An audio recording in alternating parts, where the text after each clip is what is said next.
Welcome to the X Podcast. I'm Xiomara Sosa, your host.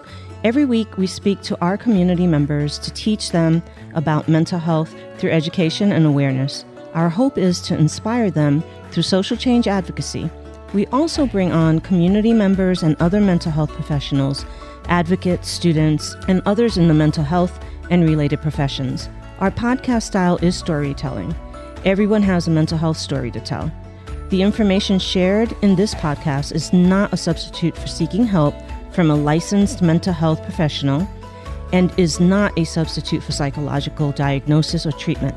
This podcast is for educational awareness and social change advocacy purposes only. If you find yourself in a mental health crisis or in distress, please dial 911 or go to your nearest emergency room.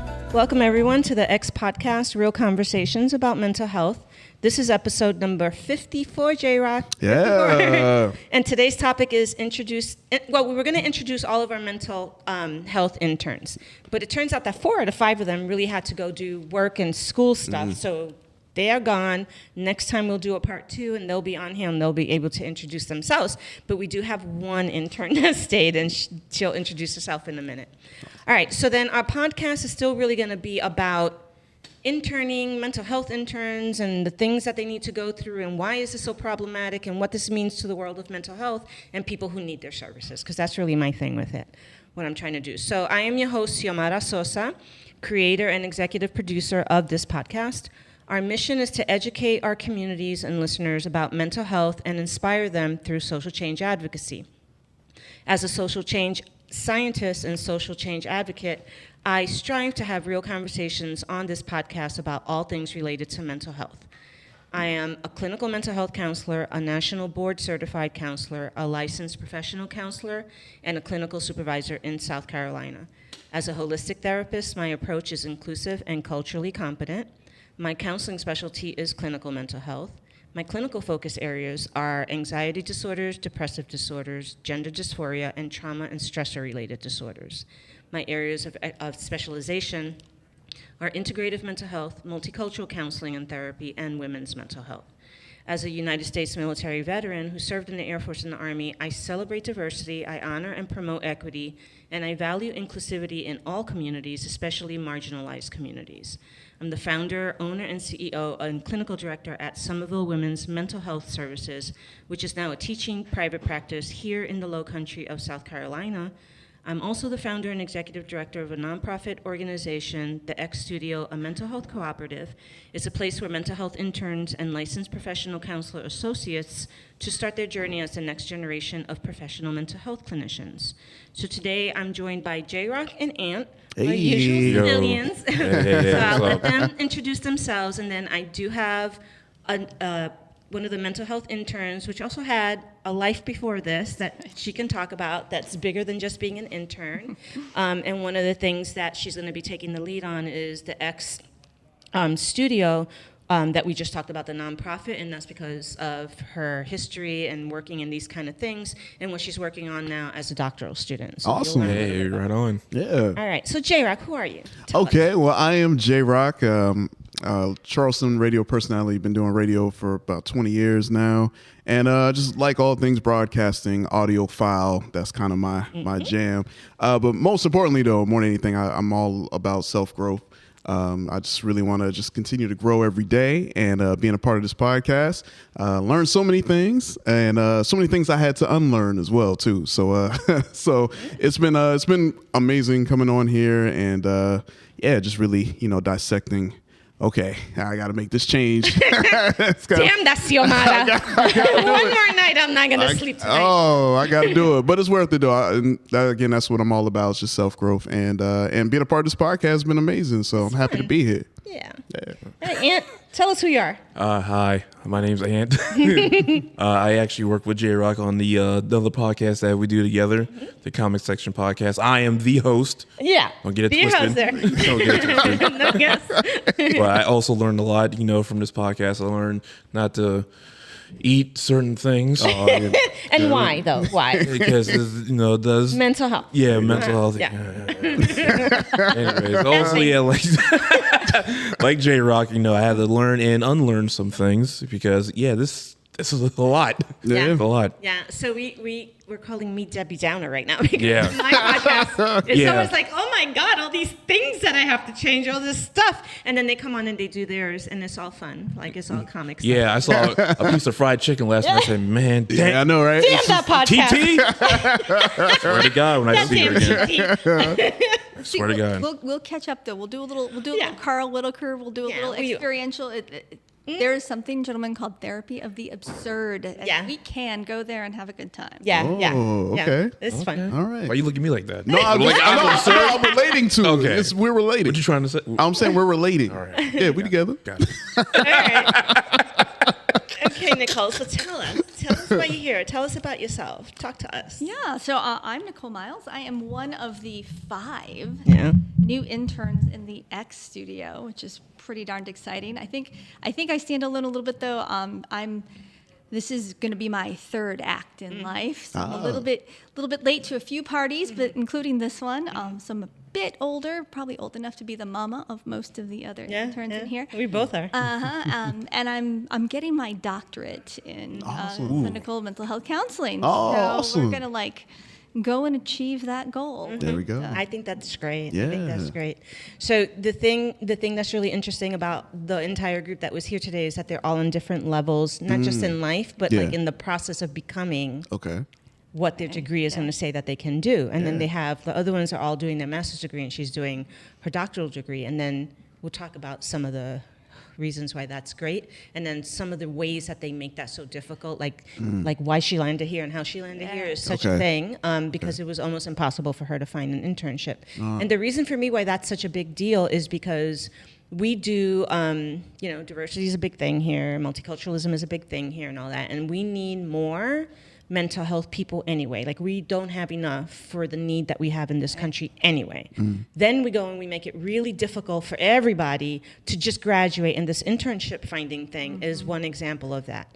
Then even if they do graduate, then we make it really, really, really hard for them to go take that hard test and then pass it so they can get their little baby junior license. And then we make that even So we can get more hours yeah. again. And make that real hard in finding a place so that then they can get fully licensed. And Right. then they can start serving you guys. And then we need supervisors for them to get their full license anyway, so they don't have enough of me. So that they can do that. Right. It's just, so we're trying to change that. We're trying to shake it up. We're trying to make Yeah. it different. Awesome. And that's what the X Studio is all about, is we're trying to make the multiculturalism piece, the whole thing about, what's the word that I really want to use? The whole cultural competency stuff is a big deal. And all of it, just to have access for everyone, not just for a lucky part of our community. Right. Yeah. So that's sort of what we want to do. Right. That equity piece matters Yeah, yeah. so much. And look, and I sit here as the pale person in the room, where most counselors that I would ever encounter would look like me. Most don't have my backstory though, and still, there's not even enough Yeah. versions of me. Exactly. And certainly when you start to get into socioeconomic pieces as well as the racism, classism, homophobia, all of that, there's just not enough. Right. And instead of cutting a path, which was the history of psychology and of wellness, we're continuously just trying to put some barriers up, make some Yeah. things a little bit more difficult for folks who need to be in this field and need to be helping people. And I think it's fair to say that it's for anybody that comes in the field is going to be hard for them, but it's harder for some of us who already have to do a somersault anyway, just to get from A to B. But in general, I think, and I don't know that it's on purpose. Like, I don't know that they're sitting around saying it's going to be hard for everybody on purpose, because I don't know that that's the thing.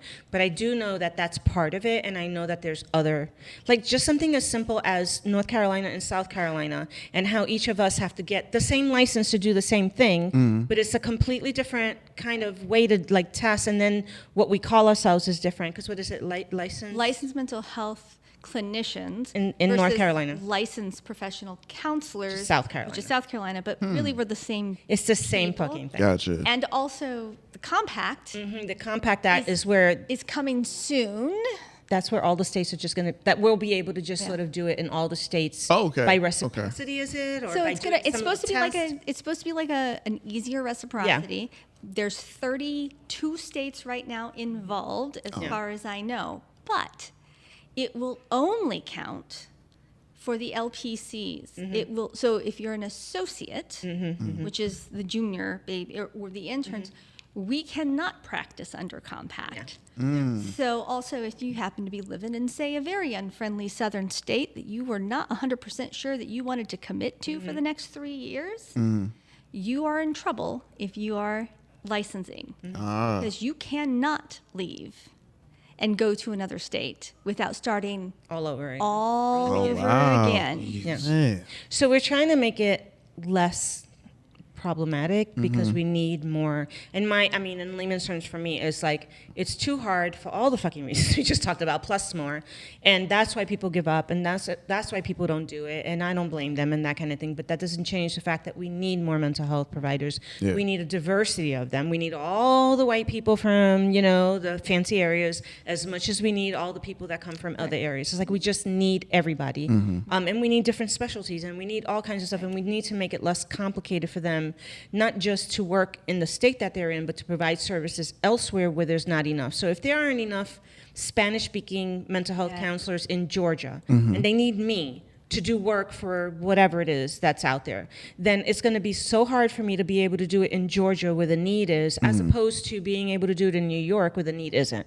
You know what I'm saying? Like that kind of thing. Okay. So we need to get it together as a country where all the states get on the same page about it. I see. And that's our little spiel about that. All right. So what we're going to talk about next is counseling specialties, right? And we had a podcast a while back, and this just makes J-Rock's head just spin about what are the mental health providers, and then what's the difference between all of them, and then from all of them, who are we and how do we get what we are and all that stuff.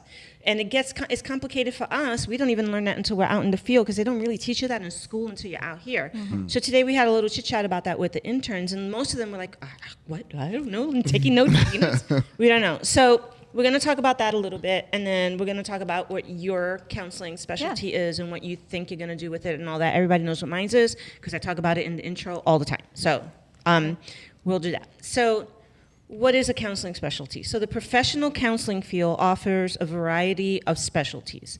These specialties require specific training and focus on different aspects of mental well-being and personal development. So basically what that's saying is that within the counseling profession, we all specialize in something. So we all start out and go to school. And this is not, she's doing a doctorate, so she's already been through all of this. And so now she's in the next phase of it, which is different. Okay. So for people like me who don't have a doctorate, we end at our master's degree. When we're doing our master's degree, we all go into the counseling field. Then we have a specialty that we do based on what that curriculum is. So I've said mine is clinical mental health counseling. And then we have several others that fall under there, which we're going to talk about. Okay. That's separate from being a psychiatrist, separate from being a psychologist, separate from being a clinical social worker. So I always say the four main mental health professionals out there, if you're going to go see somebody for mental health, the main ones that are sort of the traditional ones are, you see a psychiatrist, which is a medical doctor who does prescription medication and all of that. They're neuroscientists in a lot of ways. They do less therapy and counseling. They do more of everything else, medication management. They work with us, but they can do therapy and counseling. That's just the least thing that they're trained on. Right? Okay. And so they're really the medical doctors, and they can prescribe things. So they're the ones that I would refer to if I have someone with a clinical mental health issue that I think needs to have medication for bipolar disorder. I can't prescribe because I don't have a medical license. I would send them to the psychiatrist so that they can evaluate them for medication for that specific mental health disorder. But you can also get some of the basic mental health medications from a primary care doctor who knows nothing about mental health but knows how to screen and can prescribe for medications. Okay. And OBGYNs can do this. So it can get a little confusing for people. Gotcha. Okay. But your medications always come from someone who has a medical license. Those are the people who prescribe. And the one that really is specific to our field is the psychiatrist. Then from that is the psychologist. The psychologist is more like the PhD, cannot prescribe medication, does all the studies, does all the evidence-based stuff that allows us to work from, right?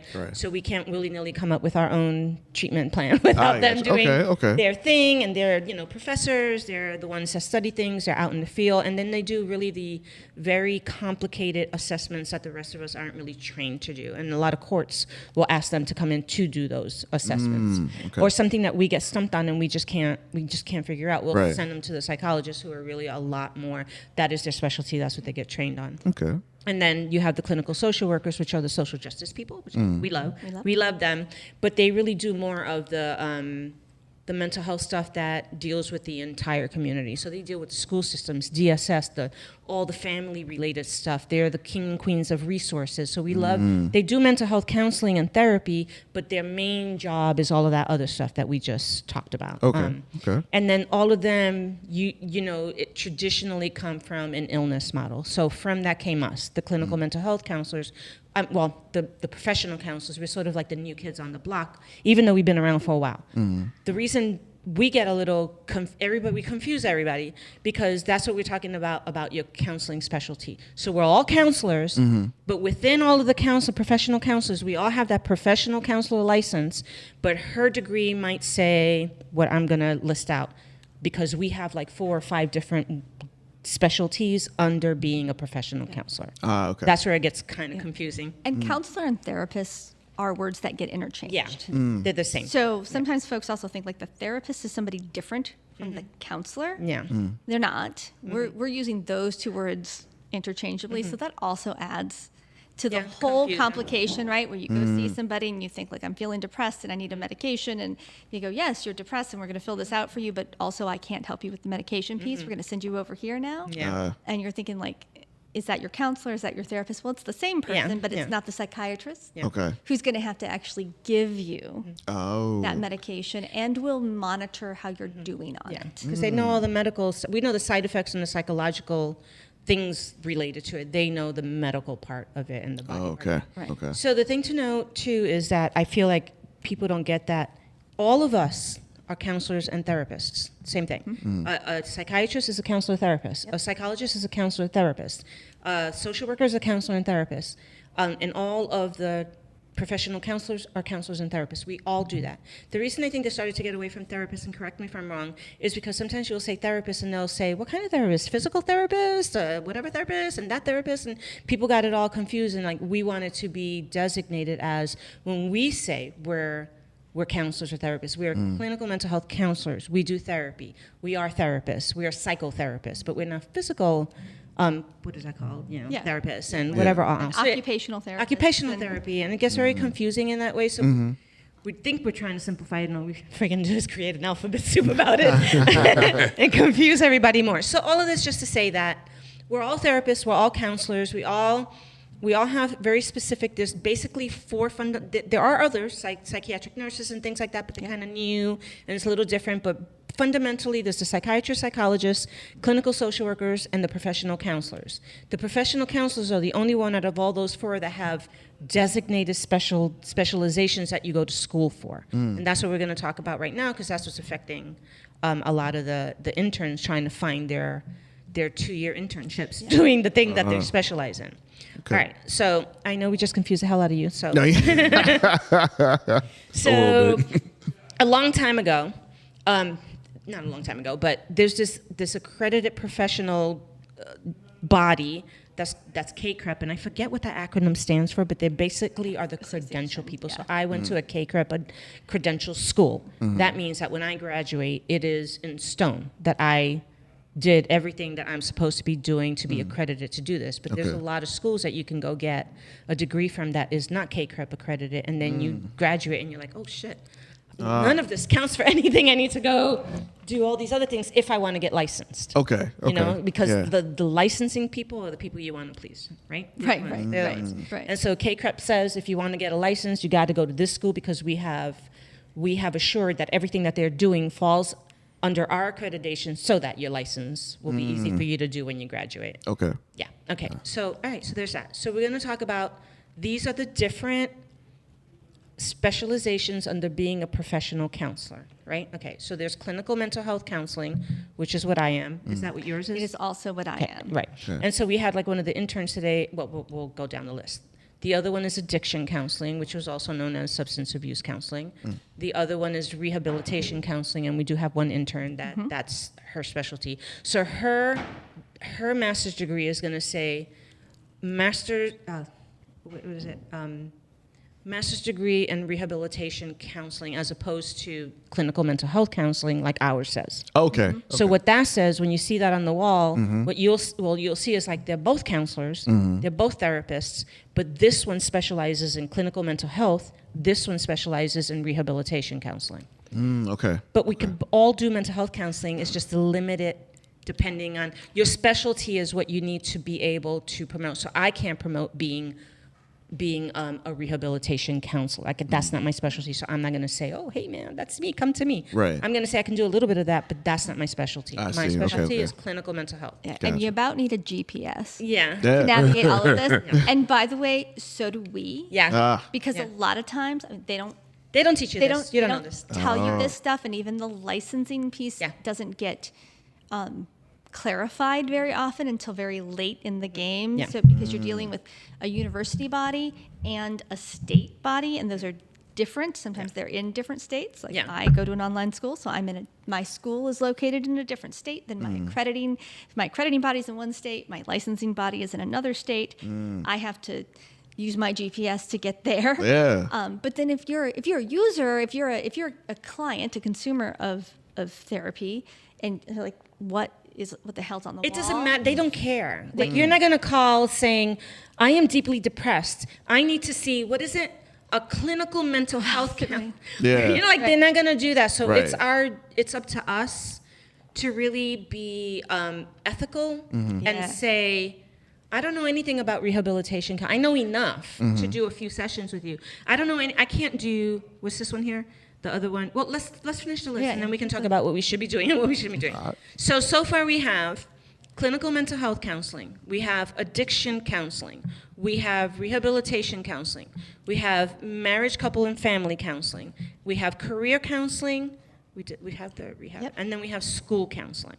And then we have counselor education and supervision, which means you want to be a teacher. And you can okay. still, you teach us. Yeah. And you can still do counseling, right? And which is a whole different thing. Then they have little subcategories of people that they're trying, of specialties that aren't necessarily official yet, but it's going there. And that's the grief counseling, the educational counseling, military and veteran counseling. And I think the grief counselors already do have their specialization. Well, right. And a lot of these things you can get certifications. I mean, Yeah. again, like you literally do. You need a GPS. Yeah. To figure out all of this stuff. Yeah. But where it gets hairy is when people try to Yeah. claim Yeah. that they can do everything. Yeah. Or worse, because the internship process, the higher education process is expensive, it is time consuming, it is difficult to navigate. Yep. They don't do it at all, but they continue to claim that they can practice. So I'm an intern. I'm not licensed, but I have also training in consulting and coaching. So my first master's degree, my other master's degree is in organizational psychology. Okay. With a coaching and consulting concentration. So I've studied the particular nuances of that. That doesn't license me to do anything. As a coach, I can work with you one-on-one on goals moving forward, but I can't diagnose you. I can't assess you. Like, that is not ethical. It is not okay. But It's fraud. It's fraud. It's fraud. But what happens in that field in particular, which is a thoroughly unregulated We're field. talking about coaches.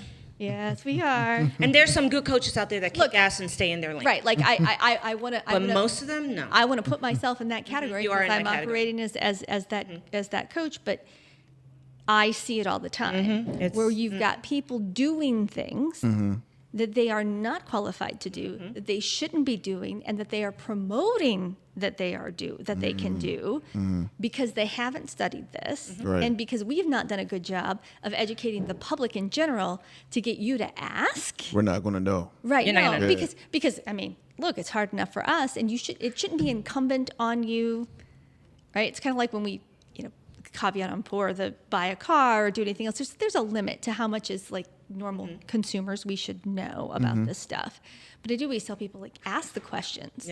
Yeah. Ask the questions, and if they but you know what to ask when you're buying a car. You Right. don't You know know what to to ask ask. when you're depressed and you need right, when you need help. and you should not be going to a coach. Or you're having family problems. Right. You should not be going Right. to some random person that decided they're a coach because they took 3 classes and have Exactly. a bachelor's degree. Right, like you bought a implode 47 families that right. way. You bought a $47 certificate on Yeah. Facebook, and now you're a life coach. Yeah. Like that. I mean, which is a real thing. You know, like, but that's also why this conversation about the internship thing is so important, is because that's what happens then. Is people They quit. jog off the trail Yeah. because I can spend 6 figures and do this right and get my licensing and stay where or I can jump over here and just claim that I can Fake do it. it all. And some of these guys are making some serious bank doing this stuff really unethically, but nobody's really policing them. So, you know. Right. Yeah. But they're It's doing crazy. some real damage to people, and then they end up with Xiomara and, you know, trying to figure it all out because they've been damaged by. And I've seen this in my professional. I also seen it in my personal world with that whole story with that situation where a life coach presented themselves as a counselor, said they were a counselor because they had a bachelor's in social work and took some courses somewhere and was doing something somewhere with like police officers, and all of a sudden I had a family member buying into the fact that yes, she is nowhere near where she should be, and so out of so many things that weren't right, but they believed it. My family member believed this so much that it imploded the whole family based on some of the advice and stuff that they were getting in the belief system. Who do I blame for that? I don't know. I don't like that it happened, but I know that shouldn't happen. So that's why being licensed is an important thing. Yeah. All right, so I'm going to talk about what each of these different categories kind of do, and then we're going to get into the next thing. So clinical mental health counseling. This specialty focuses on diagnosing and treating a wide range of mental health issues in individuals, families, and groups. Clinical mental health counselors, they can work with programs the programs prepare the graduates, the interns, to work with clients across a spectrum of mental and emotional disorders, as well as promote mental health and wellness. That's why we were talking about food and mental health last week, because that's what we do. Clients can be seen individually and in couples, families, and group settings. You don't have to do all of them. You can pick just one, or you can do all of those settings. I do individuals. Some people like families and marriage and people. I just stick to individuals. Clinical mental health counselors are knowledgeable in the principles and practices of diagnosis, treatment, referral, and prevention, and often work in interdisciplinary teams with other health professionals. So me, for example, and my group, we work a lot with psychiatrists, with social workers, with medical doctors, with coaches, legitimate coaches, and all of that, just to ensure that we're all doing the right thing for that one client that I have, right? So we work in private practice, which is what I do. I think we'll talk about why I think that's a little bit better than most. But they can also work in community-based mental health centers, hospitals, and other treatment centers. Did I forget anything? Leave anything? On the clinical side, no. So you may also find clinical mental health providers in crisis management and crisis. So you may also find them in law enforcement. Yeah. When we talk about things like the crisis assessors and the new, you're seeing these crisis response teams that are working with law Yeah, I love enforcement that. Yeah. to try to intervene. Those should also are typically, not always, but they are typically in that clinical mental health field, and they're able to hopefully run some interference and work with these individuals with the mental health crisis they're having, instead of treating that as if there's a Like criminal they're criminal. act. Right. Yeah. Right. So You'll see them in those spaces as well. Cool. All right, and so then the next specialty under professional counselors the next specialization is addiction counseling. So it's also known as substance abuse counseling. This specialty deals with individuals struggling with substance addiction and related issues, providing guidance and support. Addiction counseling programs prepare the graduates, the interns, to work with persons and families that are affected by alcohol, drugs, gambling, sexual, and other addictive disorders, food-related, things to that effect. These programs focus on models of treatment, prevention, recovery, relapse prevention of addiction, along with the appropriate application of interventions, which means how are we going to help you? What are we going to do to help you? Yeah. So the graduates of addiction counseling programs can choose to work in private practice, or they can work in a lot of different places, community agencies, the prisons, hospitals, nonprofits, with the police officers, like everywhere, providing counseling service for substance abuse. Now, I do want to stop for one thing because I know this can be confusing. Does this mean that clinical mental health counselors cannot do substance abuse and addiction counseling? Does that mean that? What do you think? Do a little Jeopardy. Dun, A little dun, Jeopardy? Dun, dun, dun, Just based, dun, dun. What is? Like you may like, so from what you were saying earlier, you may know a little bit, but you can't just, if you're not licensed, you can't like promote it. Yeah, kind of. Kind of know. That's pretty much. Yeah, pretty much Yeah, it. Like, pretty Okay, much. okay. So I can say, she and I, when you get your degree, or maybe with some of your other degrees that you have, yeah, I'm collecting them. yeah, and then my degree, I can say, and like the description says there, of course I can. Of course you can come to me and say, I think I'm abusing whatever.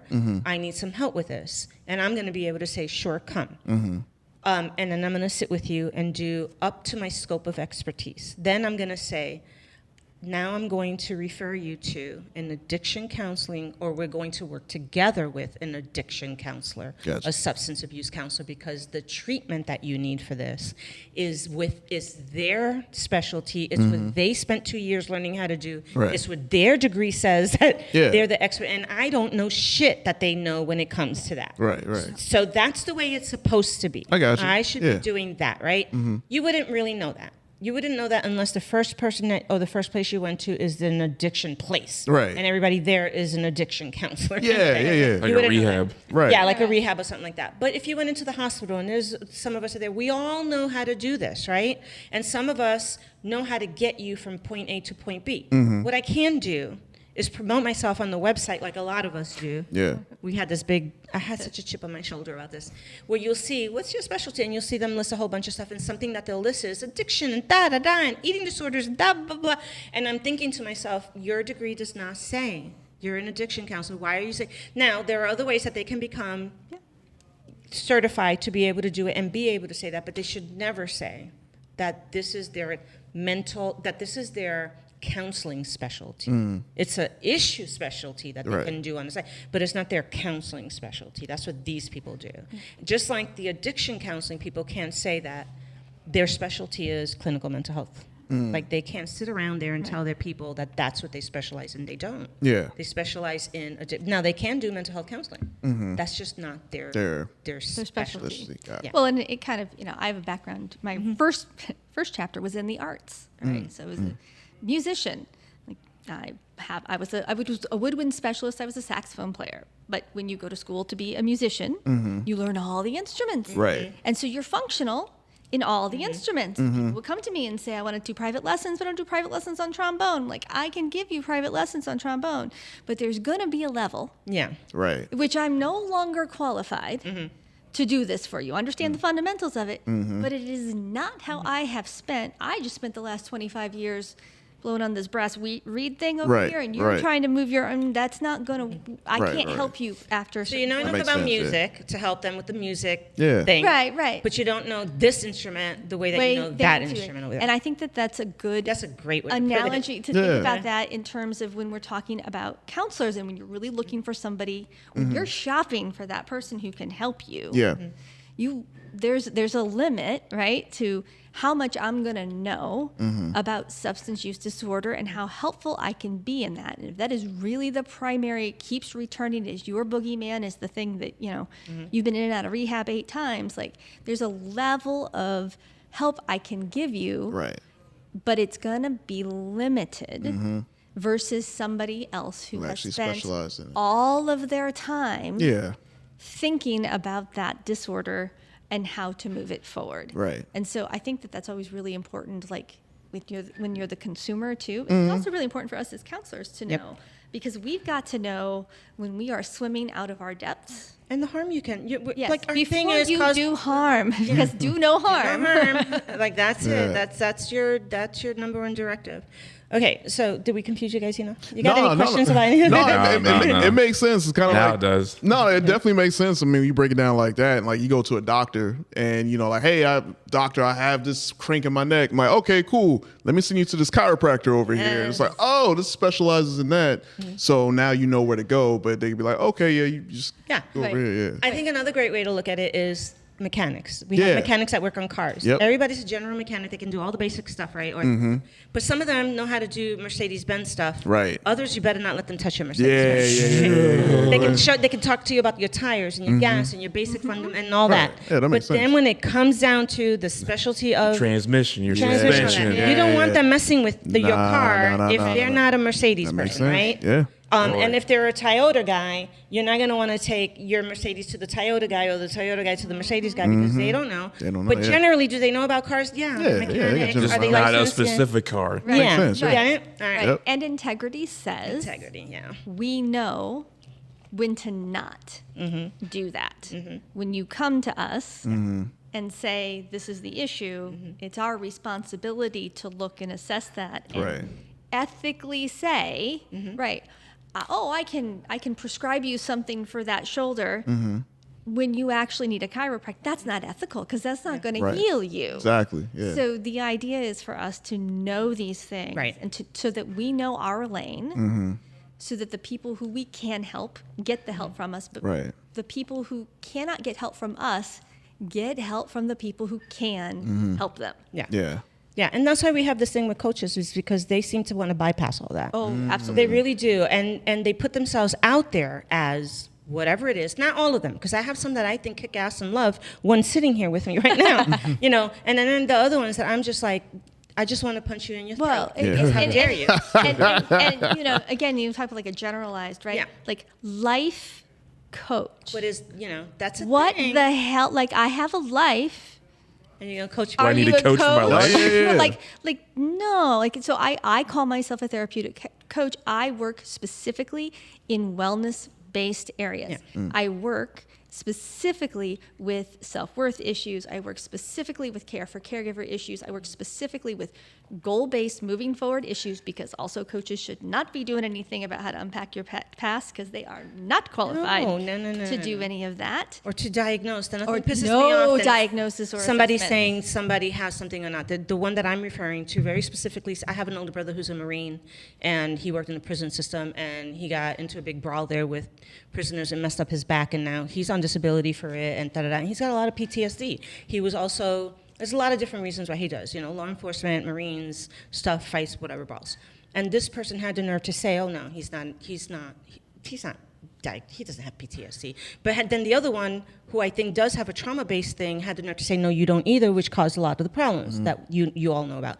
So I'm feeling like no qualified person in our, we would never have done that. Right. First of all, we're not allowed to do that. You lose your license if you sit around Right. randomly doing that Yeah. without sitting down and doing an appropriate assessment, an appropriate DS, like all of it that's required. And you have to do a lot to like appropriately diagnose somebody with something. But these are not your clients, so shut up. Right. You don't know them. They're not Right. your clinical clients, and you don't know. But you're saying these things, and that changed the course of a lot of things when it should have gone in a different direction. But Right. it wasn't done from a bad place. It was done because they thought they were literally helping. And they weren't, but they didn't know they weren't because Well, this is the they don't know what they don't know. They don't know what they don't know. But Yeah. this is also the birth of that kind of Yeah. all for the entrepreneurial spirit. I know Xiomara is. She's living that life. But the coaches, the consultants, because I also work in that consulting space, and there's nothing in the world, with all the love in my heart for the rest of the interns who are with me, there's nothing in the world that drives me crazier next to the coaches doing this than getting in a room with a room full of consultants and realizing that nobody's age begins with a 3. Yeah. Because you cannot be a consultant on anything, frankly, if you have not been out of school if I have children that are older than the time you've been out of school, like I'm Yeah. driving a car that is older Because a than you've consultant been is out a of school. specialist. To be a Right. specialist, you have Right. to have You have to basically have- retire to become Right, like right. I am now consulting because I'm not I'm retired and that's what I do now. I Right, consult. right. Which is fine. Like if you're pulling that 30 Yeah. years of experience, that's fine. But if you are 27 years old and think that you are going to walk into multiple organizations and tell them how these things work, Yeah. that's insane. Yeah. And the coaching thing is the same way because there's no like that experiential piece Yeah. is missing. It's not there, and you have to. There's a reason why our schooling and everything is so hard. And I think part of the problem here becomes is like ultimately it hurts the clients, like it hurts you guys. It's Right. not hurting us. We're just getting mad, you know. Right. But we know the difference between somebody. And we're never going to fall for that because we know the difference. But I feel, and then before we didn't have any sort of like legal recourse for that. Now they do because the professional mental health people have said that's enough of the damage, that's enough of all this, and now they've sort of like have decided that they are owning the coaching business. So many people who do have their licenses, like the therapist next door to me, now she's no longer doing therapy necessarily, but she's doing coaching, but she's doing therapeutic coaching like you, Yes. but she's a licensed social worker, so she can. And that makes sense to me, everything that she's doing, because she's qualified to do it. But that's where we're going now. It's like now we're going to just incorporate that in our field so that other people understand what you need to do to be qualified. And then also now our board has it, how we can report them and the recourse that we can take for them. I was about to ask that. Like, how do you police that? And the fact We that couldn't before. Gotcha. It's really difficult, and it's there is almost nothing Well, there is. politically going on right Yeah. now that I can go, oh, there's a bright spot. But there have been some interesting developments in some states that I would not have seen coming. I think the most recent one I saw was Utah, okay. where again, not a beacon of anything that I'm endorsing politically, typically, but they have set up something now where they are requiring coaches to register, Okay. where they can be reported. Yeah.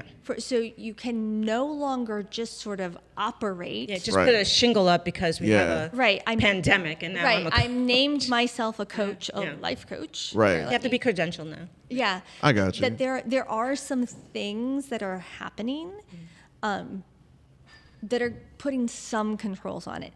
Oh. Are there enough? There's not enough. Not anywhere Yeah. near. Okay. And because of these barriers, these internship barriers and these other things with the counseling, with the mental health piece, I think we still have huge challenges there. Gotcha. Because this is just an easier path. I see. So I was going And to. who wouldn't? So if you can't find an internship and then you graduate, Yeah. and you can't find your LPCA and you can't pay for that, and of course you're going to want to do coaching because Right, that makes right. sense, right? But Yeah. all right. So getting back to just to end that, I just do want to say that the state of South Carolina on their licensing board do have now recourse, and it's like a whole slew of things that you Okay. can do to report Oh, cool. Okay. that. And okay. like at the time, had that Yeah. been there, I would have done that. I would Gotcha. have reported the one that I'm talking about, Got so it. that they can't damage the next thing can't be damaged. Right. But now it's there, and we can, and there are ways that they tell us that we can do it. So that means they have their eye on that, and that's a good thing. All right. So the next specialty is rehabilitation counseling. So these are again professional counselors, and then their specialty in the last 2 years is rehabilitation counseling.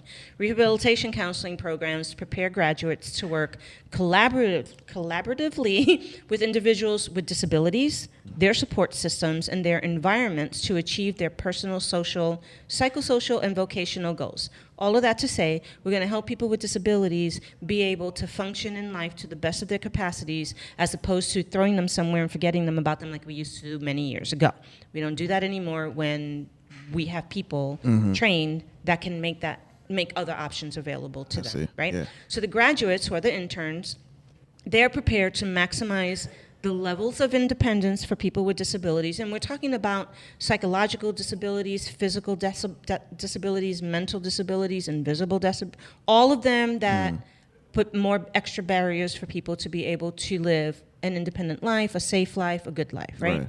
So these people that specialize in this, they help people with disabilities achieve their personal, social, psychological, and vocational goals, which is a big one. So we want them to be able to work if they can, right? And be self-sufficient and money if they can.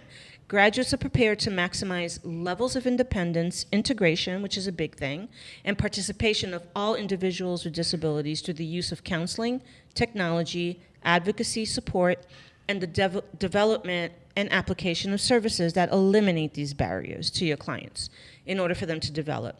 So these rehabilitation counselors work in a variety of settings, which include rehab facilities, like we talked about, hospitals, you'll see them a lot there. So somebody just got in a car accident, and all of a sudden TBI, they can't walk, or TBI or whatever. These are the guys that come in, and not only do they do the rehab part, but they do the mental health rehab part to get your brain and your psyche just as prepared for this new way of living that the physical therapist guy is trying to help you do to fortify your legs and that kind of stuff. Yeah. So they work in hospitals, universities, schools, and government agencies. I think that this is really important because they're sort of like the underdog of counselors. We're And none of those locations were farms. Yeah. I just might have to. Yeah. None of those locations were groups where those folks were just all going to be sent to do some things. Yeah. But there is a little bit of a, I think there's a holistic, gosh, we need these people. I'm so excited that we have somebody in our intern group that's getting this degree because. So you guys will meet her. Her name is Ayana. We call her Ayana. Okay. And her internship, that's what her professional counseling degree is going to say. She's going to be the rehabilitation counseling specialist. So she's going to be able to do what we do, what I do, but this is her specialty. So if I get a client that any of this relates to, I'm going to do my minimal stuff that I need to do with them, but I'm not the expert in this, and I'm going to say, now you need to deal with, go see Ayana, who now can help you do all this stuff because that's what she's trained to do. Got it, okay. Those are her people. Yeah. All right, and then the next one is marriage, couple, and family counseling, which is a little tricky because isn't it marriage and family, MFTs? LMFT. Licensed marriage family. Licensed therapist. Family That's therapist, right? So that's what like their acronym is, but then their actual counseling name is different. See why we get all fucking confused? I see. So basically, these are the people who their areas of focus. Now we're all counselors. You're following me there, Yep. so right? Okay. Right there. So, but these guys, their area of focus is on improving relationships within couples and families. That is their jam. Think about that. Think about that. That is what they do, right? So they address communication problems, conflict resolution. They're graduates whose programs have prepared them to work with individual couples and families, like I mentioned, from a family systems perspective. It's important to know what that means. Family systems perspective is a very nuanced, specific part of what you learn in your counseling skills to deal with. So when you're dealing with family relationship type of issues that come on board, you have to know your family systems theory. You have to know that orientation. You have to know what that means, how it works. So like I can look at a family as a clinical mental health person. I get it, what that means, the family system. So all of you are in here. I meet with all of you, and I can see who the golden boy is. I can see who the mom's kid is, I don't want to say mommy because I think that's a little degrading, but you can tell who the baby is. You can tell who all the different roles and systems are, and then you can understand why the breakdown is happening and why and all of these different things are going on. That's just my basic, simple way, and I can tell. What I can do about it is very different than what this guy can do about it. Got it, okay. This guy is going to be able to help a family from just imploding and not, like for me, when you're having family related issues, do not see any other counselor other than Absolutely not. a marriage, couple, and family counselor. Like that is who you want to see. You don't want your family to be dealing with a coach, a clinical mental health counselor, an addiction counselor. You don't want to you want to see this person if you want your marriage to be saved, if you want your relationship to be saved, and if you want your family relationship to be saved. Right. And I always say that very, very clear. When people call me and they want my relationship, my family, my son, my daughter, I let them come in so we can do some unpacking of it, but I say to them, I can do general basic stuff, whatever. But if you want to save your family and you want to save your relationship with your ex, your whatever, I want you to go see this person, a marriage and family therapist. That's who I want you to go see, because they are the ones that understand the complicated That's what they studied. That's Right. all they studied. So they know way more than just the 2-3 classes that I learned Right. and the few clients that I've had in doing this kind of work. So they can take it to the point where they will save your marriage. They will save your relationship with your families. If you work with them and do your job, they are going to be the ones to save your son from whatever it is that you're trying to save your son from. They are those people. Right. So when I get those calls, I always say I don't do couples counseling. I don't do that. I'll do it if you're only Latino, if you're Latino and you're only Spanish speaking, or if you're LGBT and you can't find somebody that it's special circumstances that I know I can help to a certain extent, and that's still collaborating with a person that does this, right? Right. But I don't think that we should be taking that on as counselors. That's just my opinion. That's my opinion. I just happened to be wrapping up my last marriage, family, and couples counseling course, and I don't know that there is anything any paper I wrote that didn't include.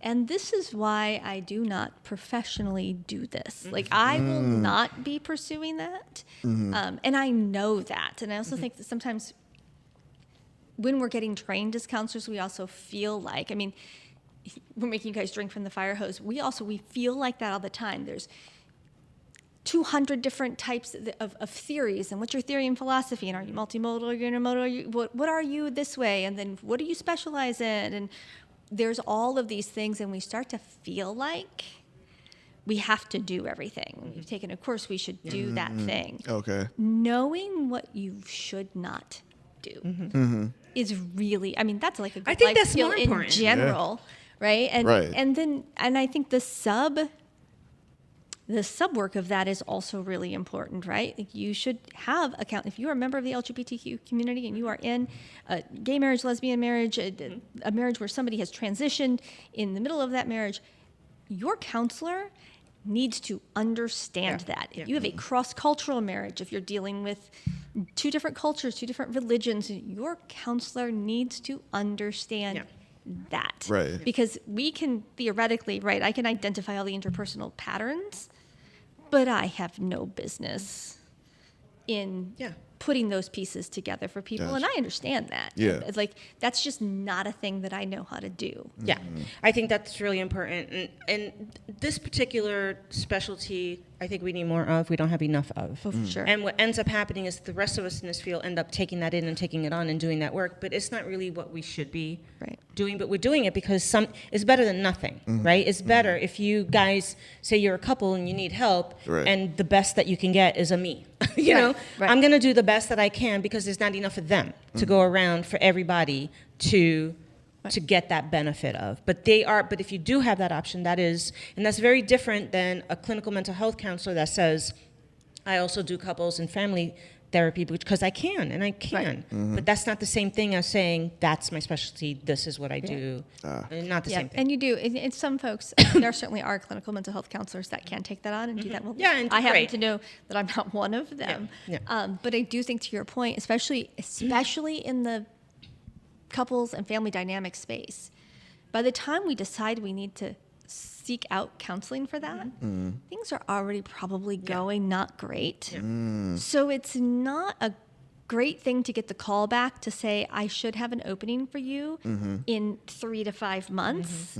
That's a bad deal, and that's part of this shortage that we're dealing with, right? If you think about that in the course of a marriage or course of a relationship, how much worse something that's already not going well when you finally decide to call can get in 90, 100, 120, 150 days. We don't want that happening. And that's part of the conundrum with the internships. It's like, and when I'm trying to teach them or whatever, it's not that we shouldn't say we can do these things. You shouldn't say that's your specialty. You shouldn't say that's what you specialize in if you really don't. It's different that you can do it, you've been trained, and you can appropriately do it.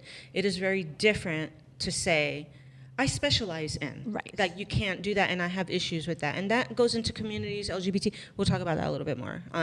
Okay, so the marriage and family counselors work in inpatient facilities, community and mental health centers, private practices, and social service agencies. You'll see them a lot in DSS and that kind of thing. All right, then the next one is career counseling. This specialty assists individuals in making career choices. Quite simple, right? Developing job skills, exploring career paths, preparing the interns and the graduates to help persons wanting to make career decisions, which is a really big deal. Yeah. Right? And Oh, yeah. that's what we need when we're in our thing trying to figure out what counseling specialty we want.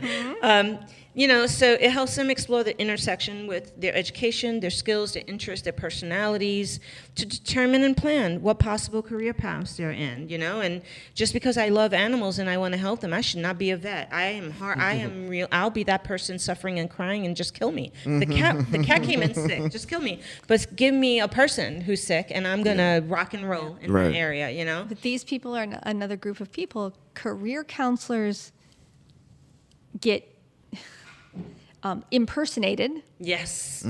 at a rate that's probably higher than the clinical mental health counselors Yes, act. I think so. Because career counseling has not really been a hot topic, right? The fact that it comes in to those of us who mostly work on that psychosocial, emotional side of things, and not necessarily in the functional side of things. Right? I might have a master's degree in organizational psychology. That is a different kind of view of how the world goes together and how those folks work well as career counselors, but there's very little training across those disciplines, and it's always kind of baffled me that we put career counseling over with the clinical mental health, Me the too. family, because it is its own.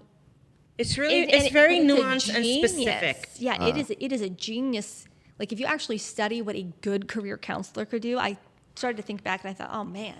They I are the don't think I original ever life had coaches. one. They are the original yes. life coaches. They are the ones that do what life coaches say and want to think that Yes. they do. They are the ones that come into your life and they are trained and credentialed to figure out your personality, to figure out your psychology, to figure out what lights you up, to figure out you think this is good for you, but it doesn't, to see if you even have the strength or the weaknesses to be that thing that you're striving to be, or do you just say, they are the original ones, but they're coming from a place of knowledge, credential, schooling, education, and licensing to make sure that if you're trying to be that this is the thing that they excel at knowing what to do, where people who are saying they're life coaches can do a little bit of that. They don't do all, they don't have all. Well, and career coaches have a magical gift of assessment. Like there's specific assessment tools. Yes.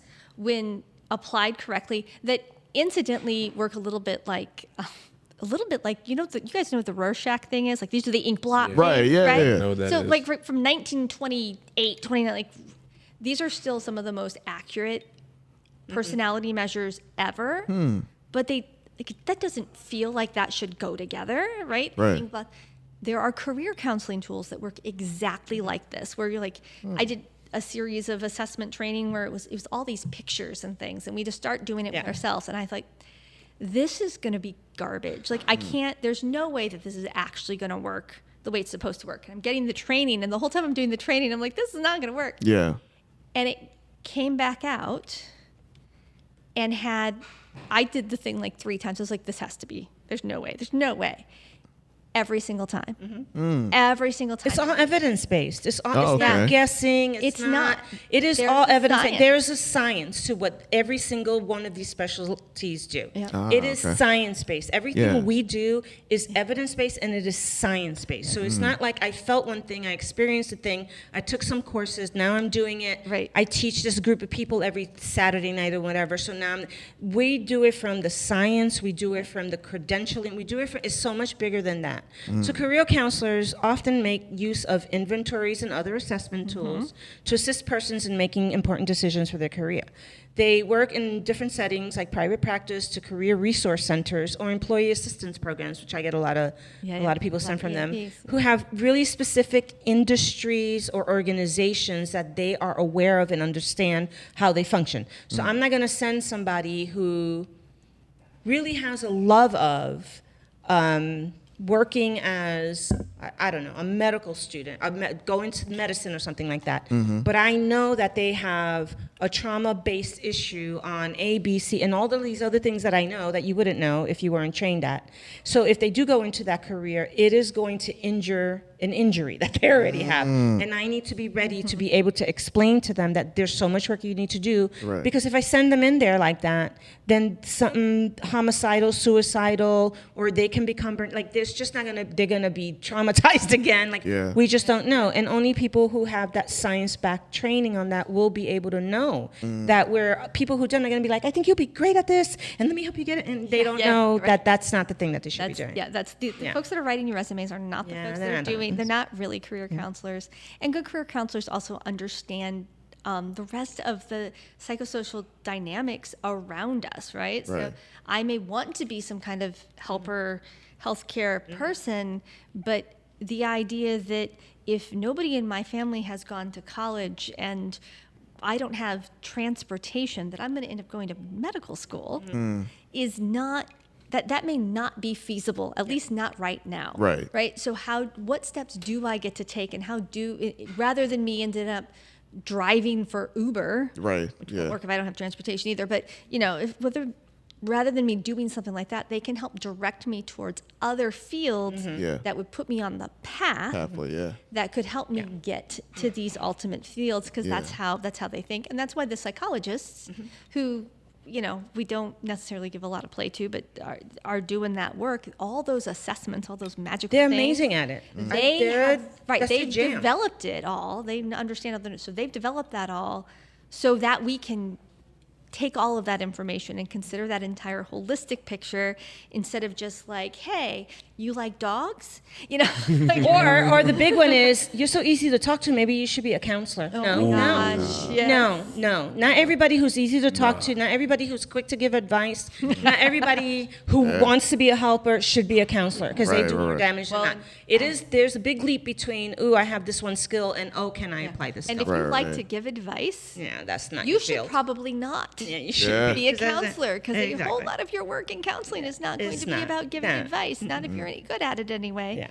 All right, so the next one is school counseling, and I think it's the last one, if I'm not mistaken. School counselors, which is different than career counselors. And sometimes they get kind of mixed in together, because sometimes they have to do both, because, funding and priorities in our country. But school counselors focus on supporting students' their academics, social and emotional well-being within the educational environment. So they literally work in the schools doing the counseling for these students.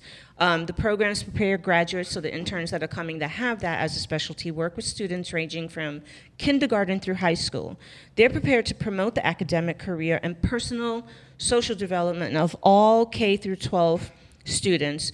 And the way they do this is through understanding how the design and implement comprehensive school guidance and counseling programs that include time for individual counseling, group counseling, classroom guidance, family and teacher consultations within the school setting. Do I know how to do that shit? No. Why would I be promoting myself as a school counselor if I don't have, you see what I'm saying? Just because I have a counseling degree doesn't mean I need to go in there. I don't know anything about this whole educational system.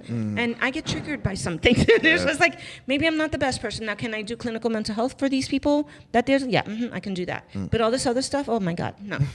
School counselors work with both private and public school systems at the elementary, middle, and high school levels. So I think that's a little bit separate from college counseling and student affairs, right? Yeah.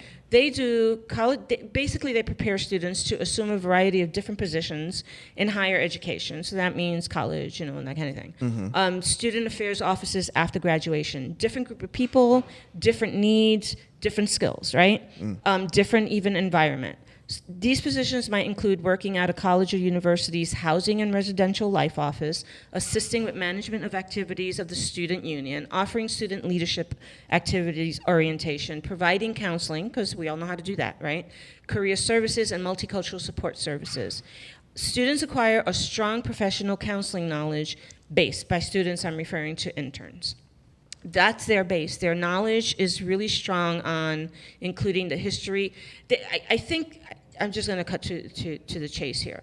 If you're going to do college counseling and student affairs, you need to understand that environment, that system, the systemic issues, the ins and outs of it, what you're going to be so you can't just do basic mental health counseling to all these students and then think that's enough. Like all of this other stuff that I am not equipped to do is what this person knows how to do, so that these college students can be successful at what they're doing. And then on top of that, they do need to know how to assess suicide ideation, if they need to see a mental health counselor for something else, if there's substance abuse, like they need to know enough about that too, you know? So you see why they need to be College, I mean, specialties? college and K-12, both of them, they're their own ecosystem. Yeah, they're their own Right, reality. they're their own places. They have their own little personalities and their own things that come out, and you do have to, I think, understand that environment and understand those dynamics and understand what you're going to get. I know school counselors don't get a lot of time, right, with their kids. Yeah. But often, they are the first people who end up getting teed off to the idea that something really serious is going on in a family or a kiddo. So they are often like, that is like, they're the first, like, that's the, like the Marines of counseling, right? Like they're the first ones in, the last ones out. They're going to see those kids from the beginning to the end. Yeah. But they're not going to get to do the work. the deep work often because things aren't set up for them like that. Makes sense. And that's not their specialty. Right. They really, they're really attuned to that big picture thing. And I think that's true with the college campus too. Yes. Like understanding what's happening on your campus, understanding, you know, I mean, obviously. And the politics of it. The politics of it, but there's the, you know, the sexual assault and sexual abuse that goes on that is rampant in Substance college. use and abuse is crazy. I mean, we have a whole, I'm just feeling for the college counselors right now because, wow, it is not a fun time to be on a college with campus, everything that's going on right now because of the name we will not mention on this podcast. Right. And what it's causing with the political climate. Well, and and, all you that, know, so. what happens if they're protesting and what happens, Right. how do they, all of those things that's going, and then you're seeing some discrimination stuff that wasn't present before. And the leadership, the positions that they're taking and they're not taking, all of these things, they all play a role. I'm just saying, you got to know what you're doing to be there. Yeah. And the last one that we miss is counselor education and supervision, which we don't really know a whole lot about, but these are the people that teach us to do what we do. So they're doctoral degree programs for counselor education and supervision. And so they're intended to prepare graduates to work as counselor educators. A counselor educator is basically the people who teach us our classes and courses. Okay. The teachers. It's the train the trainer. And Yeah. so, like, I will actually end up, my degree, it will be clinical mental health counseling, but it is a doctor of education. Yeah. So I bridge these two spaces, and then I'm trained as a trainer. However, what's unusual in my case is that I actually was a teacher. And I have another master's degree in curriculum and instruction. So that's how I end up bridging these two spaces. I see. And we need more of that. Yeah. Just want to say. Yeah. So, okay, so then they're supervisors, they're researchers, they're practitioners in academic and clinical settings. So they're like the professors, the teachers, the educators, the guys that get to tell us if we know what the hell we're doing or not. Like, that's really it. So a doctorate in counseling, education, and supervision includes KCREP, which we mentioned earlier, foundational standards. So they're not going to get to say, oh, I did this without KCREP accreditation, so that we know that when we graduate, because they taught us, it's valid and we don't have to go start the whole program over again. And there's a lot of hours and things involved in that, but that's like a whole different specialization. That's really generally the crux of the specialties within the professional counseling. And then, of course, you have the grief counselors and all that other stuff. Military and veteran counseling is becoming a new one that they're working on. I think pretty soon they're going to have one for first responders and police officers and all that kind of stuff, because we need a specialization in that.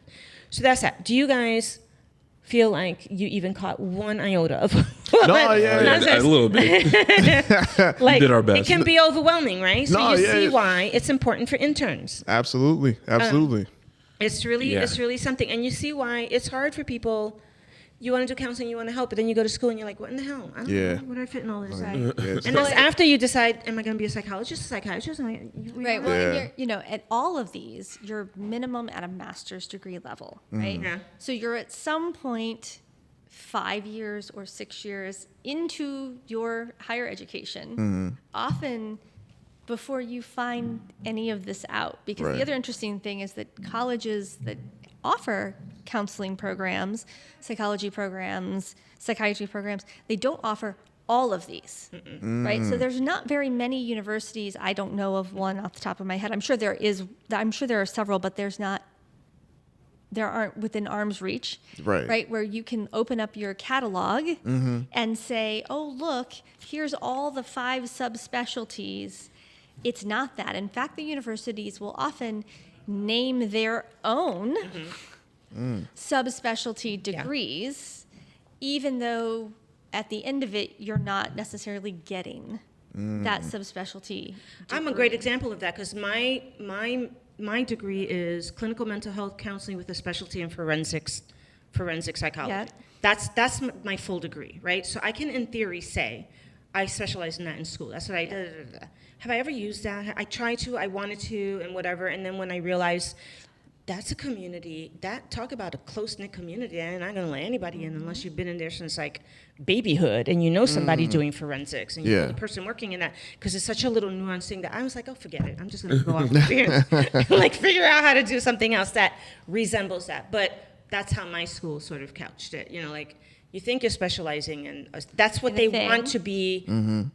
That's what they want to be seen for, having that as an option. It's changed now and it's better now, I think. But at the time, that's what I thought. I found that regularly. Yeah. So that's and the I norm now? also found that it was difficult to find out what they meant when they listed a program. And this is true of many higher education things. Like, what do you mean? Right. If you are telling me that you are going to get, you'll hear, I have a particular interest in trauma and crisis. And so when you tell me that I can get a doctorate, that I can get a PsyD, which is a doctor of psychology, but not psychiatry and not a counseling medical. degree. So it's neither licensed, but I can get it in trauma and crisis. What do you mean by that? Right. And it often meant the elective class that you will take is trauma and crisis. Therefore, this is what your degree is. Yeah. It doesn't actually mean that the thread throughout my degree was going to be this is how this applies. Oh, okay. So then you graduate, you become an intern, you try to find a site that then you'll get that in. And Yeah, and so it really becomes a different, it becomes its own animal, and it is really, really unfortunate, I think. Choice is wonderful. Diversity is wonderful. Choice is wonderful. But there is a lot of having to be really thorough and really careful about what program even you are signing on to when you think you want to do this, because there's not a ton of transparency. There's not a one-stop shop really that you can kind of look at. And a lot of people don't know what to like. A lot of them. No. What I know now that I'm telling the interns that started today. By the way, you don't know this, but today we had the orientation for all the interns, and Kiki was here, and 3 other ones were here, and she's taking over the podcast. Yeah, it's gonna be great. With Whitley, and Yeah. and what's interesting about all of them is that they all have, even I think 3 of us had clinical mental health, but then their specialty was all different with under that. But what's interesting about what you'll start learning about all of the interns that are here right now is that they all have different communities that they're serving, different issues that they're serving, different specialties and different ways that they're doing it, so that when you hear all of us talking together, the bigger picture is gonna make more sense about what is it that this profession really does and how. Like, Right. they're not really that one little tiny box that we thought was up here. There's like this really huge kaleidoscope of what we're doing. And I think it's helpful just for the regular old people trying to have regular conversations about mental health. Like, we don't care. We're not in school. We just want to know what the hell, how does this apply to us, right? So how does this apply? We can move into that area. How does any of this nonsense that we just talked about apply to the average regular person who wants to get some help for something that's going on with them? The way that it applies, in my opinion, is what we're going to talk about next. So now we know what the specialties are, what they are, and who can do what, licensing, blah, blah, blah, blah. So here you have interns, right? And I don't know if you guys know this, but like that just means that they either graduated or are graduating, about to graduate, and all they need to do is complete their internship to graduate so they can take the test to become junior, whatever's, right? Yeah. So some of them only have like 6 months. Some of them have 2 years. Some of them, what is the minimum amount So anymore? it's based on hours Okay. served, contact hours served. So program to program, it varies a little bit, but most internships are 600 to 800 hours. So my internship happens to be 700 hours. There's an 800-hour option because some folks, my program now does cross states. Some of the states need 800, some need 700. I'm in a 700-hour state, so I'll have the 700 hours that I need to complete. But how long it takes to get those hours is really dependent on the structure of your program. So some of the programs, some of my fellow interns are on semester-based programs, typical 16-week programs, and some take summers, some don't, which is why one's starting in August because she doesn't have a summer program. Some of us, I happen to be on a trimester program. So all of my programs are 15 weeks and they don't end. So we were just talking about this because I know everybody else went home to do their homework. I still have 2 major papers I have to file before Saturday because my program this term, my trimester ends Saturday. My new trimester, which is where I'm officially the intern, starts Sunday. Wow. So mine run back to back as a trimester. But it will take me 45 weeks to do the way I'm set up to do my 600 hours because we have to do a practicum and then we have to do internship and then internship and they're broken up. So really we're talking about a few more years. Yeah. Right. Okay. So and that gets you to A, right? So that gets you qualified to take the test to get your associate's license. So that gets you your training wheels. And then we have another up to 2 years and not less than 1. And that's really, really important because we're not allowed to do it in under a year, the next phase that allows us to move from the training wheels to the 2-wheeler bike, which is just the straight LPC licensing piece. We're allowed to take more than 2 years in South Carolina if we need to, although I don't know what on earth. I did. I had to because I was caregiving for my parents. Yeah, and so see, if I had to keep refiling to sort of extend it and extend it every time. They will they let me do that. They will. They're pretty good about that. Or if you have a job-related issue, or if you have an illness, or if you have a family, they're pretty good. I find that they're pretty good about that. But all of that just to say that. So right now we have the 5 interns. All 5 interns are coming from different schools, right? Yep. All of them have different requirements. All of them have different specialties. All of them have different groups and everything that they want to do. So what I'm trying to do is change the way that we offer for them to be able to get this shit done instead of making it hard for them to do. So what we ended up doing today, and which was what I'm kind of hoping happens as we shake it up in the future, is that I don't want this to be so difficult for them, and I want this to make sense and to work for them. So and first of all, they can't find sites. They couldn't find sites. All of these girls that I have, all of them had even you. She couldn't find anywhere because it had to be a nonprofit. Well, who's a nonprofit that does mental health that's gonna it's just a mess. So anyway, she lucked out with me because I'm a private practice who has a nonprofit attached to it that we can say she's doing this doctorate thing, and so then now at the last minute she skated in with the skin of her teeth. I did. The other one is the same thing. They were all gonna give up. They didn't have places to do it. So I had to be creative in how I was doing what I'm doing so that they can have a place to come and do this thing that they're going to do. Gotcha, while they're here being interns and getting their hours, they're also serving the community because all of the ladies at the shelter down the street who are unhoused are now going to have all of them available to them to do in-house mental health counseling services, support groups, counseling programs, and then Nicole is going to sort of spearhead the nonprofit piece so that we can create it and let it be its own entity so that more interns can figure out a way to use it outside of just the homeless shelter and go to local OBGYN clinics and other areas around here who have clients and patients who need mental health that the doctors want to refer them out to, or even we'll just use the transitioning community right now within the transgender community where it's so limited and they're so scared and what do I do? But the doctors want to refer them to affirming mental health places, and who do we refer them to? How can they afford it? Because it's not like we can put on there anymore. I wouldn't if I was in that situation right now. I wouldn't want to have to be diagnosed with gender dysphoria in case this man figures out a way to make that a thing, which they're not supposed to be able to get your records, but I don't do it anymore anyway, even though they can't touch my records right now. I don't know what you can do in 6 months from now, and then you're going to come after my clients? No. Of course, not everybody who's transgender has gender dysphoria. Exactly. It's a very separate issue. It's very, very separate. Not everybody who has gender dysphoria becomes transgender. It's all very nuanced. But what I don't want is for that to be a thing. So now I'm trying to be creative and work. So I know that the medical community right now is trying to find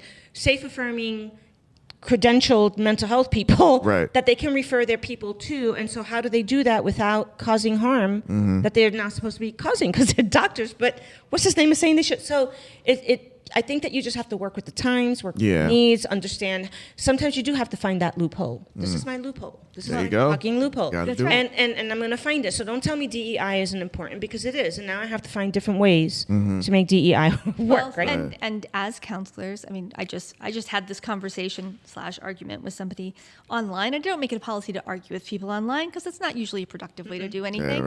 But there was some clarification that needed to be had, and one of them was that within counseling, within social, we take an ethical, we ascribe ourselves to ethics. That's part of what we have to do to attain our license, to keep our license, to practice. And that includes recognizing and understanding and accepting and including and providing safe spaces for people who have been traditionally marginalized. Like, we have to acknowledge this idea that none of these things exist anymore because we've said it doesn't exist. Can't use those words. Is actually antithetical to what we do It is as the counselors. absolute opposite, which is why they went forward with trying to put psychology as a word that was gonna prevents be- you from trying to get a grant for the services that you want to get for that. Because if you use psychology, then that to them signals that this is your way that you're trying to, what's that word? Affirm and Well, you're trying to obfuscate their yeah. other rules. And it's just a bunch of shit, and I fuck them. I'm sorry, but just because you say I'm not. Let's just pick a word. I'm not okay. Women can't A, B, and C, like in the military, like they're trying to do. Doesn't mean that women didn't do that. Right. Just because you took those pictures down from the walls of the VA, still happened. Doesn't mean it didn't happen. Right. It still happened. Just because you took down everything from Arlington Cemetery about the LGBT code talkers, everybody else under the sun, doesn't mean that shit didn't happen. Exactly. The Stone 6 Wall. they all Yes. happened. The wall. So I say fuck you to them, and I say that loud and clear, and I don't care who gets offended by it, because it is nonsense to think that just because you don't use the terms DEI, that diversity, equity, and inclusion doesn't exist. It exists. Right. I am that. I Yeah. am the thing that you have to Yeah, include. let me back you up with that one. Yeah, fuck y'all. That's right. Yeah. Well, Real shit. and Xiomara, they're sitting on my desk. You can take, Yeah. when I did a DEI sticker, what Yeah. does it say? Do you know? It says definitely earned it. Yeah. There you go. Because fuck that. Yeah. Because Yeah. Like, you can't just be- DEI stands for definitely earned it. I like it. Does not stand for, like, that stuff is garbage. But as counselors, what is being asked of us now Right. is these laws and this movement would be to go against our ethics. Yeah. And we will not. I have yet to encounter a single person who has even entertained this idea. No, they're not gonna. Nobody in the medical community, nobody in the mental health community is gonna. You know why? Because it's not just a whim. It's not a whim. This is science-based. This is Right. evidence-based. This is, and I had one idiot that followed me on my Facebook page for 100 years when I put out a statement that said, I am a safe, say I am provided, Yep. I da-da-da, have because not only is it evidence-based, not only is it science-based, it's also the human Right. perspective of it. I don't care what anybody tells me. If someone's coming to me and saying, I suffered because the color of my skin is the reason why A, B, and C, or my sexual identity. And this guy had the nerve to come back and say, what evidence? And then he used some sort of kooky cartoon reference about the science of whatever. And my initial gut reaction was, fuck you, stay off my page. I'm not going to justify the science of this to you. If you want to know the science, go learn it. Right. But I'm not here to educate you, but you're not even here Right. for that. You're here Yeah. to make trouble. That's Get all. off my page. Then he came Just to back argue. with, ha, ha, ha, and then I just blocked his ass like I warned him I would. Like, don't come on anybody's page trying to make it legitimate. It's like religious bigotry. It is still bigotry. Just because you slap the whatever religion behind it, it's still bigotry. So I'm not going to not help my clients Right. deal with whatever they're coming here with. And so I feel like now in this environment is so important for taking it back to the interns, taking it back to the practicums and internships and all that, that this is, it's an even more important time to make sure that as clinicians, especially seasoned ones, are here, not only just saying that we do it, but saying, fuck you, to the people that are saying, oh no, don't do it, and also saying, it's my license says I'm supposed to do that, I am gonna do that, even if my religion says I shouldn't, even if my politics say that I shouldn't, because If you don't, then get out of this field. You should not be in this field. This is not the field for you. Yeah, like, don't do it. If you are not... Hi, Rigel. Come on in, buddy. Like, yeah, if you are not willing, I think, to, at this point, lay that down on the line... Yeah. It is time to do a little soul searching. Yeah, and, you can't be in this. I mean, and then maybe you should be a coach. And I will, I will call out every mental health, any kind of allied health individual who is aligning themselves with that thinking, and any higher education people, any of them. That you can come over here and join us, buddy. We're just talking stuff. Yeah. Rigel's here with his little costume. He looks so cute. Which he will explain that to me in a minute. So with the interns, I think that is even more important under the what are you laughing at?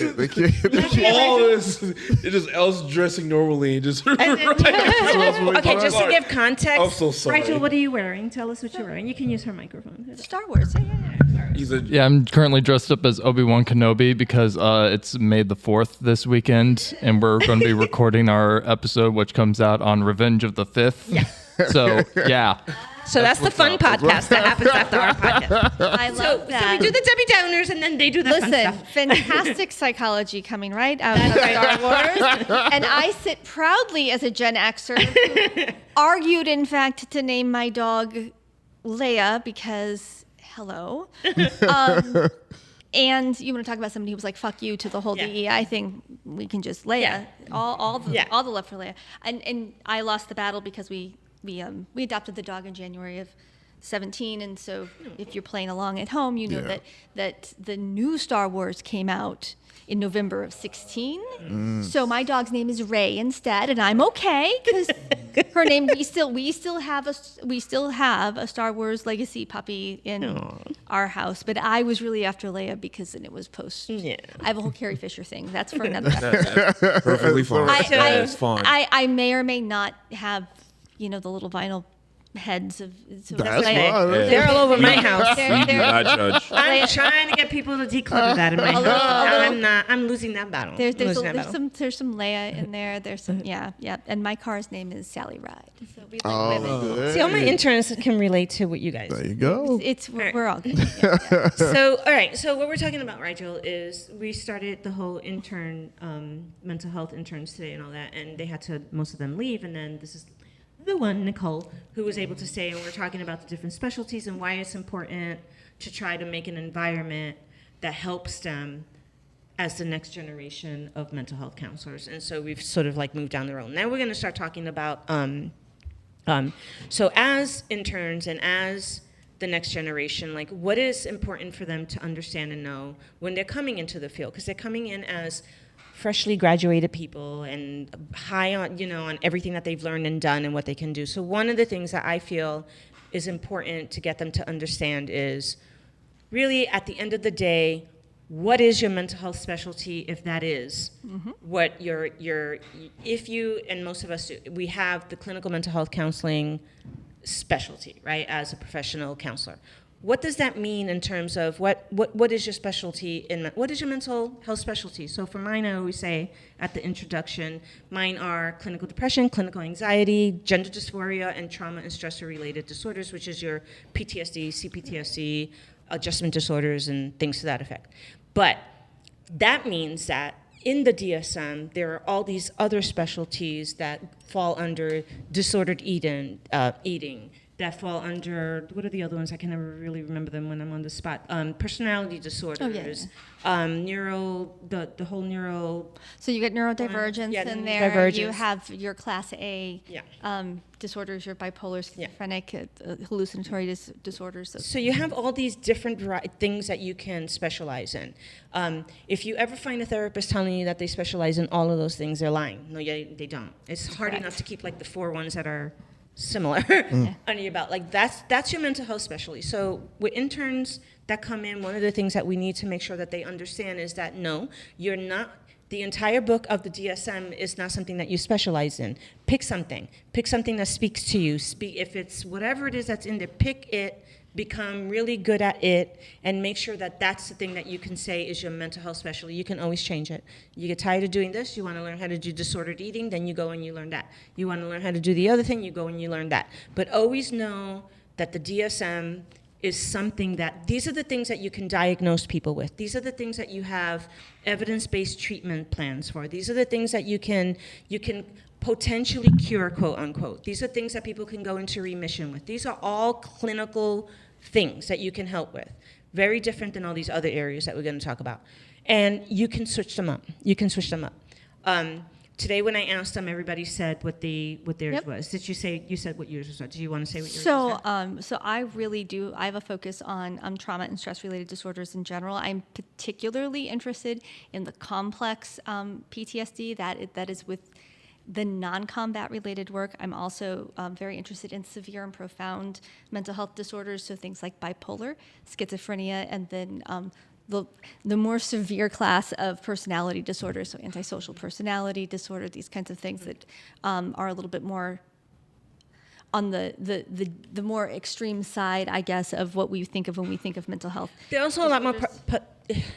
The pathology involved is a lot more serious. Correct. Because a lot of what you see, like if you like, my niece Seal, they're involved in watching these true crime stories that really deal with a lot of antisocial. They're not really narcissistic, but they think narcissistic. I mean, but plays a role. It often it starts plays a there. role. Yeah, it starts there. But a lot of these, they're a little bit more in the dangerous sort of realm of mental health.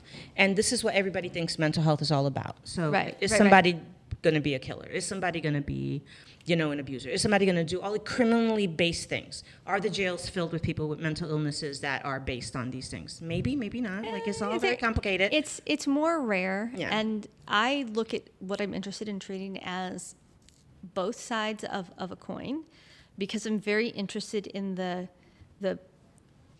complex trauma and particularly the complex PTSD and something called desnos. These are the folks that have largely been affected by people who very often have existed on the other side of the coin that I'm very interested in, right? So narcissism, antisocial personality disorder, personality disorders being separate from things like schizophrenia and bipolar, but those can have very profound effects on the people around those folks and cause a lot of those traumas.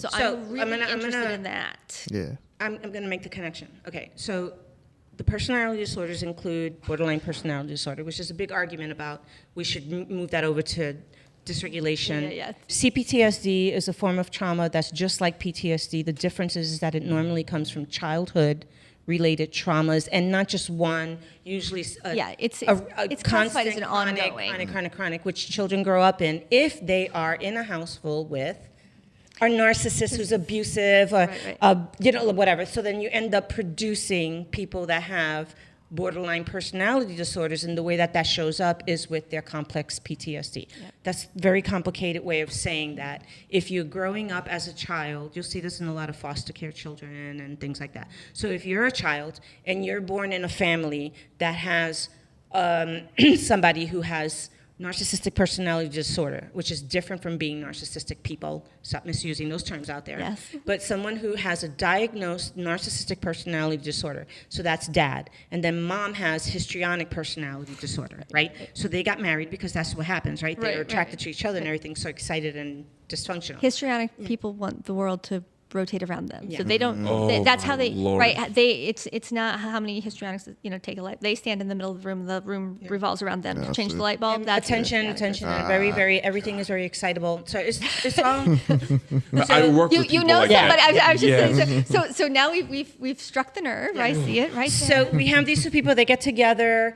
They don't know that they have this situation, and there's all kinds of reasons why they're diagnosable in this area. But they get together, they try to have a family, they think they love each other, they have children, but then the children end up dealing with trauma-based real-life experiences from the moment they're born to the moment they leave the house as a result of these personality behaviors. And now they have complex post-traumatic stress syndrome because of the chronic traumatic issues that they've dealt with all their lives. So now we have a grown-up who's part of the personality disorder DSM cluster B, I think is what they are. Yes, they're cluster That B. we now call borderline personality disorder. And so it's a cycle. So what she's saying is she's on both ends. She wants to do both sides. Yeah. She wants to do the chicken and the egg. Yep. Yeah. Well, and I think it's always important too, because especially with some of these more severe disorders, there's often a lot of blame and a lot of shame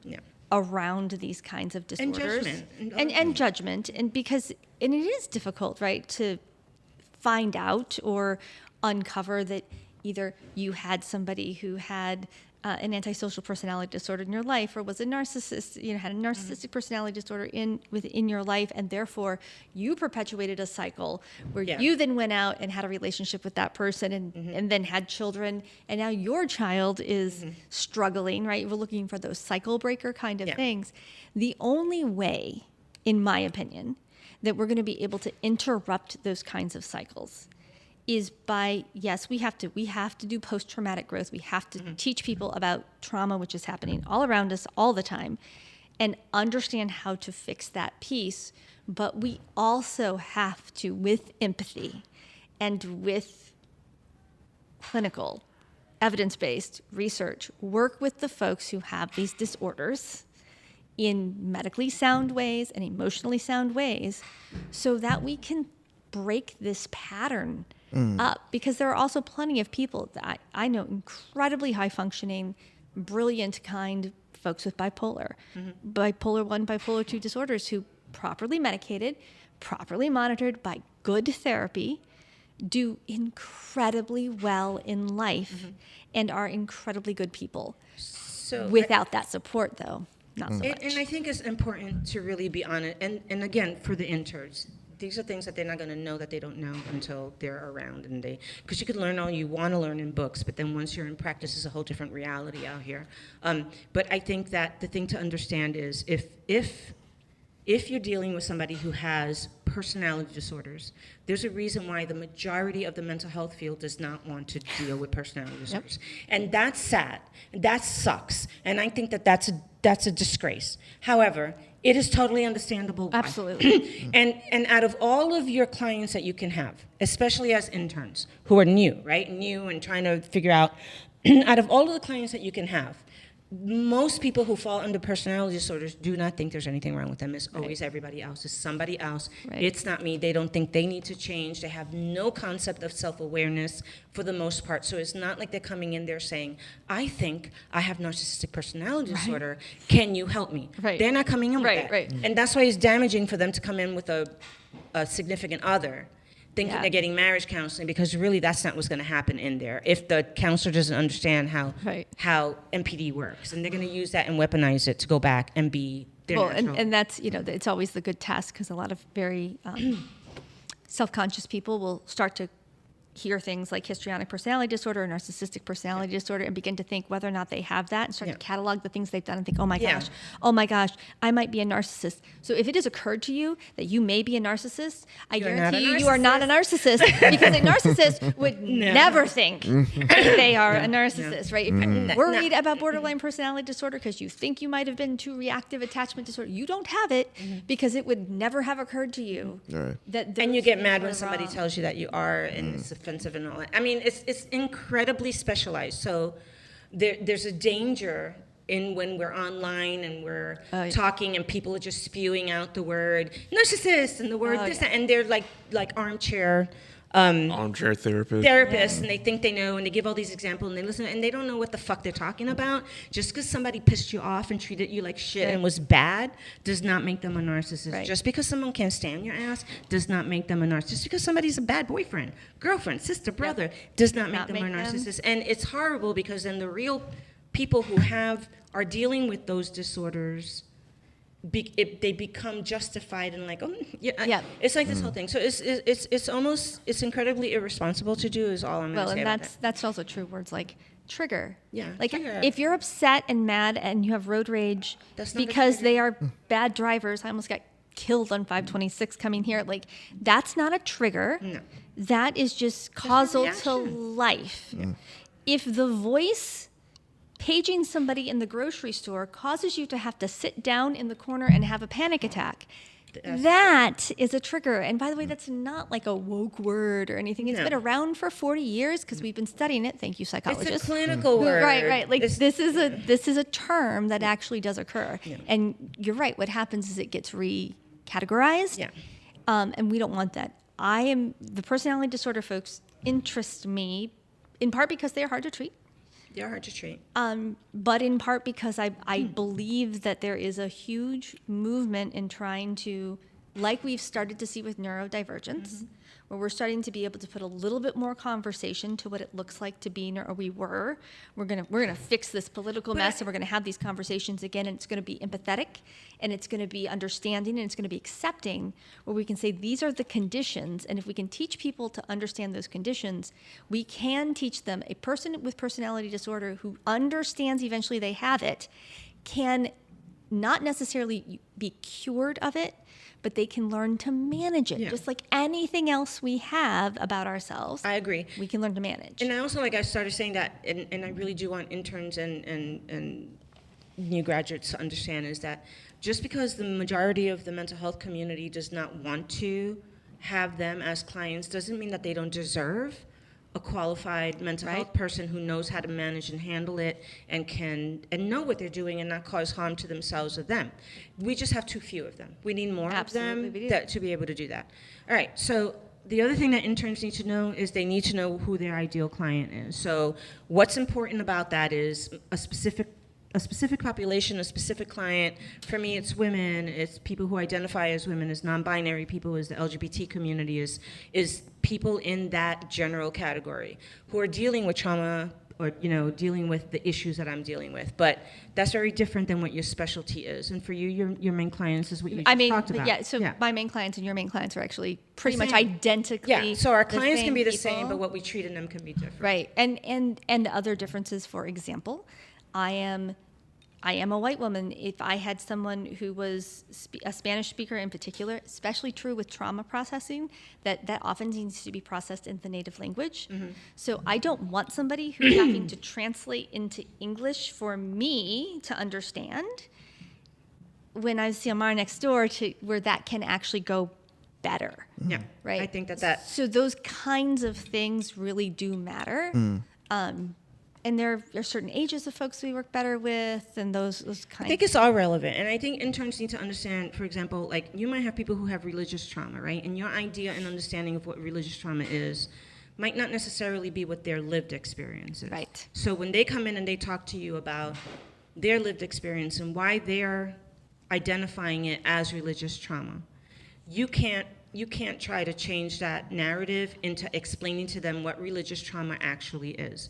If that's their experience and that's how they're perceiving that it went, then that's their reality. Then you need to be able to deal with, how am I going to help this person deal with religious trauma from their terms? The reason it's important to be able to do that is because you're going to re-traumatize them, right? Right. Or you're going to make them lose faith in the fact that anybody can choose. So if I'm not that person, and I'm not that person recognizing that their definition and lived experience of religious trauma is what they're saying it is, then I'm not the person that they should be talking to. Right. They need to go find someone who that is their ability to do that, because then you can cause more damage. And right? yeah, and I think if you're a mental health consumer, by the way, also as practitioners, we are also consumers. Yeah. We have our own therapists. I always think like our job, as I see it, I don't think I get myself in trouble on day one internship. We don't get trouble here. Is to be inherently and relentlessly curious about your perception of what has happened to you. That is the valid space, not my perception of what you're telling me, but your perception of it.